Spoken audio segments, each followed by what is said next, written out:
বৰক্ষেত্ৰীৰ ৰামপুৰত গ্ৰাম্য সাৰথীৰ সাহায্য প্ৰদান অনুষ্ঠান বিনামূলীয়াকৈ কম্বল আৰু কাণেৰে শুনা যন্ত্ৰ বিতৰণ। নলবাৰী জিলাৰ বৰক্ষেত্ৰীৰ ৰামপুৰস্থিত আঞ্চলিক ছিনিয়ৰ ছেকেণ্ডাৰী স্কুলত বুধবাৰে বহুমুখী সমবায় সমিতি লিমিটেড গ্ৰাম্য সাৰথীৰ উদ্যোগত পুৱা 11 বজাত বিশেষ সাহায্য প্ৰদান অনুষ্ঠান অনুষ্ঠিত হৈ যায়। গ্ৰাম্য সাৰথী সম্পাদক চেলিম মালিকে উদ্দেশ্য ব্যাখ্যা কৰা বিশেষ সাহায্য প্ৰদান সভাখনত সভাপতিত্ব কৰে গ্ৰাম্য সাৰথীৰ সভাপতি কনক বৰ্মনে। গ্ৰাম্য সাৰথীয়ে পৰ্যায়ক্ৰমে 500 দৰিদ্ৰ লোকৰ মাজত বিনামূলীয়াকৈ কম্বল বিতৰণ কৰাৰ ব্যৱস্থা গ্ৰহণ কৰা বুলি মন্তব্য কৰে গ্ৰাম্য সাৰথীৰ সম্পাদক চেলিম মালিকে। আমি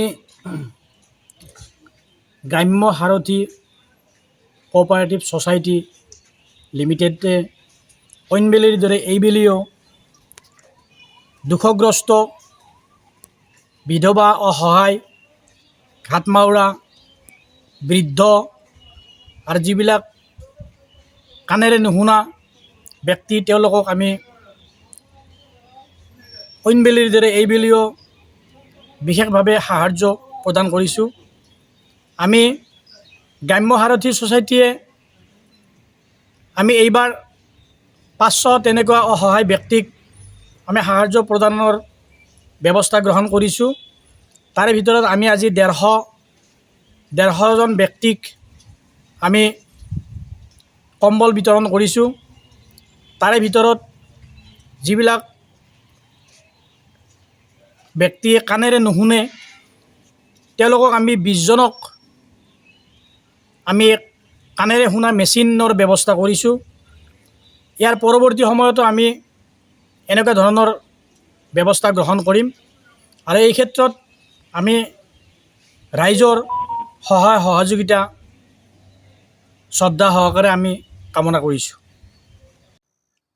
উক্ত কাৰ্যসূচীৰ অংশস্বৰূপে বুধবাৰে অনুষ্ঠিত সাহায্য প্ৰদান সভাখনত 15খন গাঁৱৰ 1.5 শতাধিক দৰিদ্ৰ লোকৰ মাজত বিনামূলীয়াকৈ কম্বল বিতৰণ কৰাৰ লগতে 20গৰাকী বধিৰ লোকক কাণেৰে শুনা যন্ত্ৰ প্ৰদান কৰা হয়। পহিলা মাঘত ভোগালী বিহুৰ এই সময়ত এনে প্ৰশংসনীয় পদক্ষেপ গ্ৰহণ কৰাৰ বাবেই গ্ৰাম্য সাৰথীক ধন্যবাদ জ্ঞাপন কৰে ৰামপুৰ বজাৰ কমিটিৰ সভাপতি কল্প তালুকদাৰে। অধিবক্তা আমিৰুল ইছলামেও মনৰ অনুভৱ ব্যক্ত কৰি গ্ৰাম্য সাৰথীৰ কাৰ্যপন্থাৰ শলাগ লয় আৰু এই ধাৰা অব্যাহত ৰাখিবলৈ গ্ৰাম্য সাৰথীৰ কৰ্মকৰ্তাক আহ্বান জনায়।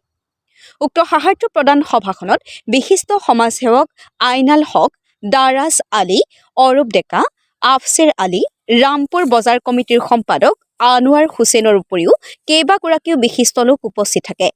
মোকালমোৱাৰ পৰা সুৰজিত পাঠকৰ ৰিপৰ্টাৰ লাইভ অসম। এই জন্মত কৰা কামটোৰ পৰজন্মত ইয়াৰে পুণ্য প্ৰাপ্তি হয়। আজি ভাৰতবৰ্ষৰ মোৰ মনত পৰিলে এজন ডাঙৰ ব্যৱসায়ীৰ কথা আমি সকলোৱে জানো। অলপতে তেওঁ লোকহালে ভাৰতৰত্ন পাইছে আমাৰ ৰতন টাটাৰ কথা। ৰতন টাটাই জীৱনত গোটেই সাফল্য কৰিলে, ডাঙৰ ডাঙৰ কোম্পানী কৰিলে, বিভিন্ন ক্ষেত্ৰতে তেখেতে খুব সুনাম অৰ্জন কৰিলে, পৃথিৱীৰ বিভিন্ন ডাঙৰ ডাঙৰ কোম্পানী ক্ৰয় কৰিলে। কিন্তু তেখেতক সাংবাদিকে এটা প্ৰশ্ন সুধিছে যে আপোনাৰ আটাইতকৈ সুখৰ কাম কি কৰিছে, ডাঙৰ কৃতকাৰ্যতা কি আপোনাৰ?